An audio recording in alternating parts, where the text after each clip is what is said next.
Let's play a game for a minute. Imagine you wake up tomorrow and every card you own is gone. No inventory, no backlog, no sunk costs. All you have is $100 and whatever you've learned up to this point. There's no hype chasing, no magic deals, no pretending you know what's going to spike next. So the question isn't what would you buy? It's how would you think differently this time around? And that's what we're talking about today.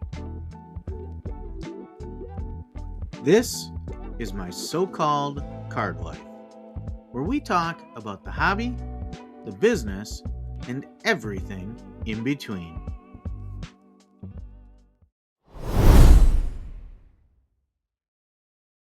Welcome to my so-called card life, an inside look at the life of a low-end card reseller, brought to you by JC3 Cards and Collectibles, a premier reseller of trading cards available today on eBay, Collects, and whatnot. Whether you're looking to fill out that new set or just rekindle memories with one of your favorite players from your favorite teams, let JC3 Cards and Collectibles help you find that card you're looking for and provide fast, secure delivery straight to your door.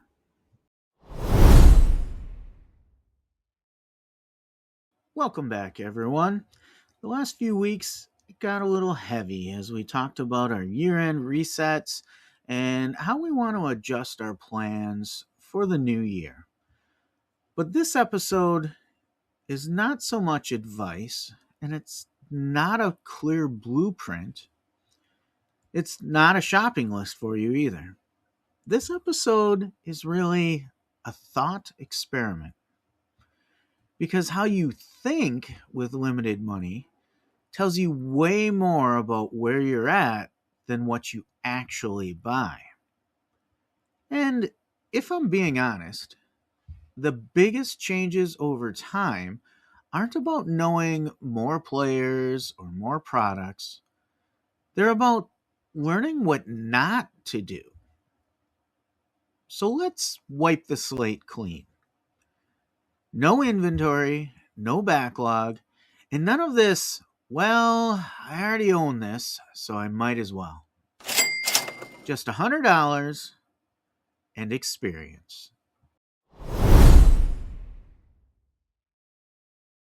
Let's start with the fun part.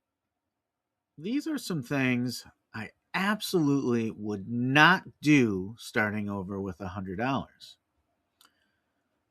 First thing is I would not buy mystery lots. These mystery lots are typically an exit strategy for dealers and not really a play for resellers. I also would not chase hype on a player. If you're chasing hype, you're already too late in most cases, and rarely does this pan out for a reseller. Next, I would avoid gambling on the old "this might grade a 10" strategy. Gambling is the perfect explanation for grading. It's very speculative, and there's a lot of uncertainty in it. And it reminds me a lot of a conversation some of my colleagues and I have often on forecasting. When setting up forecasts, we often say there are two true outcomes. One, you're wrong, or two, you're very lucky. I also wouldn't tie up all $100 in one big swing.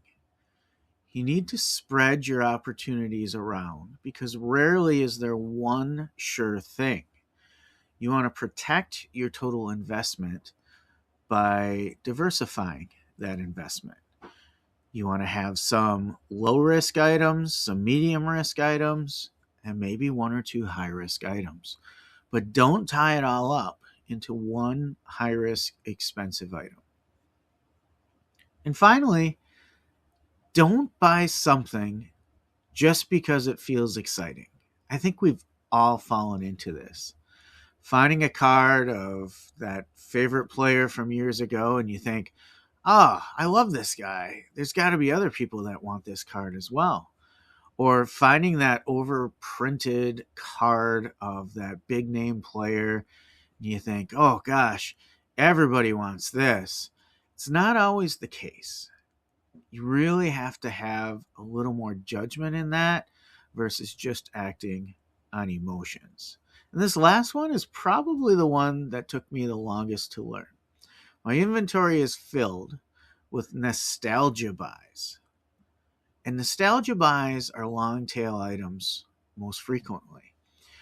They do not typically have that velocity to turn in your inventory, and that ties up time and cash that could be used better in other places. Early on, I fell into that because excitement felt productive. But now it just feels kind of expensive. The biggest difference today isn't confidence, it's actually restraint.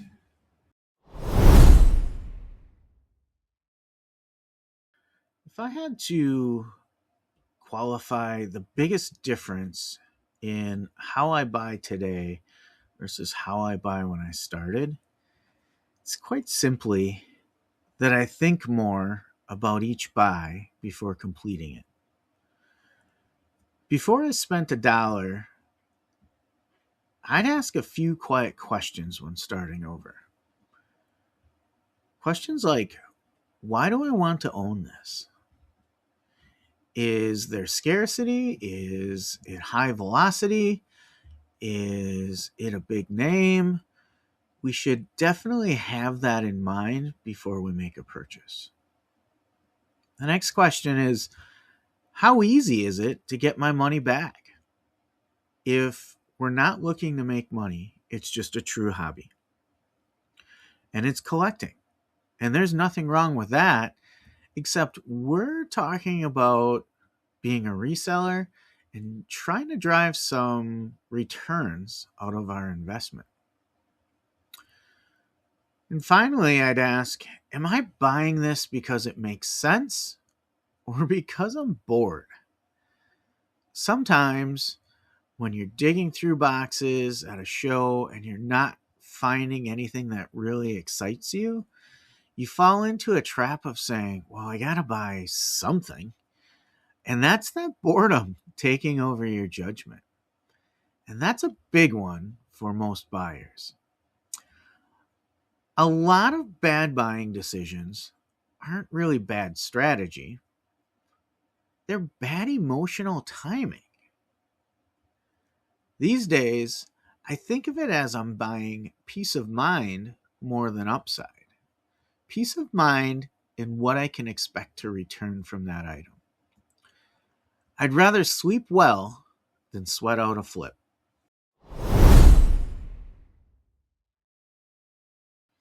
So now let's talk about what I might buy with $100. And I'm intentionally not naming specific cards here because that really misses the point. But I would think in terms of the following.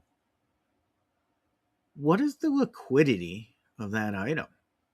How quickly can I expect to turn that? What's the flexibility this item offers? If I'm wrong about its liquidity, what are the options I have from there? Would this card add value to a small curated lot if I struggle to sell it as a single? I would do a name check. Is this a name that is familiar to a large portion of the market? Or is this an obscure name that I'll need to wait a long time to find the perfect buyer on? And finally, I want to think about the categories I understand well. For me, that means baseball and football. Those are the categories that I most regularly can run through all these in my head at a rapid pace while I'm assessing a buy. Because in the end, I want options out of this inventory.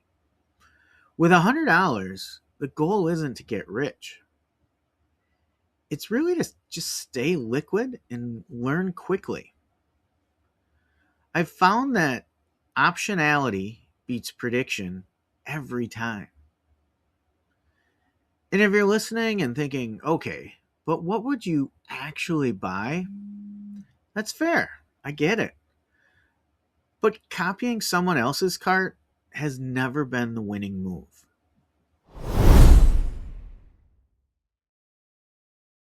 Now, here's possibly the biggest change today versus when I started in this business. Today, I am way more comfortable waiting on a buy. Because not buying something is actually a skill. Just like sitting on cash is a skill. And passing on a buy is definitely a skill. Early on, money felt like it had to be doing something. That old adage of, is that money burning a hole in your pocket, was a real feeling. But now, I understand that waiting is doing something. Because cash gives you leverage, and patience gives you clarity.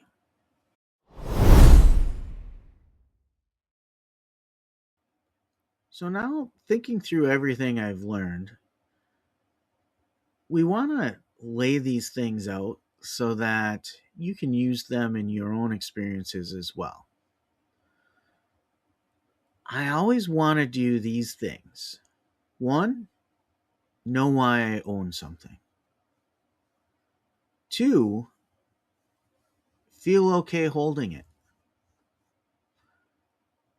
Three, accept a certain level of uncertainty. And perhaps the most important, number four, is enjoy the process. Because after all, this is still a hobby. If it stops being fun entirely, there's something off, regardless of the profit you may be making. The goal here was never to remove joy. I don't think I have met a single reseller who doesn't have some level of joy in the hobby as well. So, again, the goal was never to remove joy. It was, however, a goal to remove any regret in your purchases.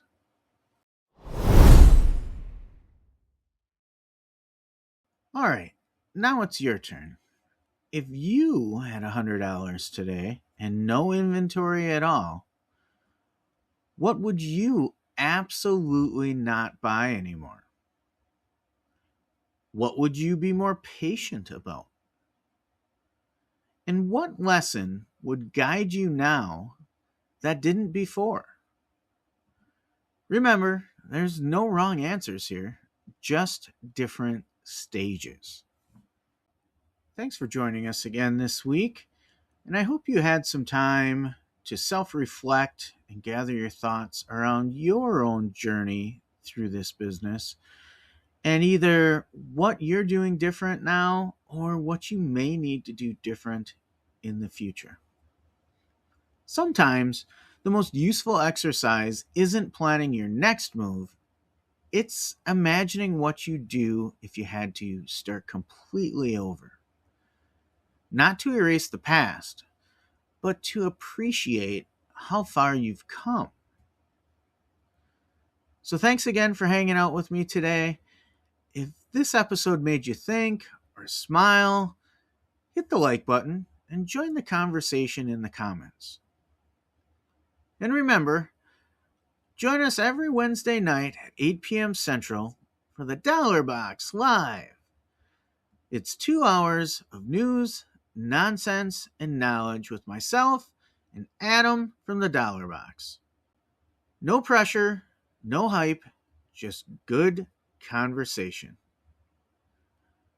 We'll talk again next week. Take care of each other.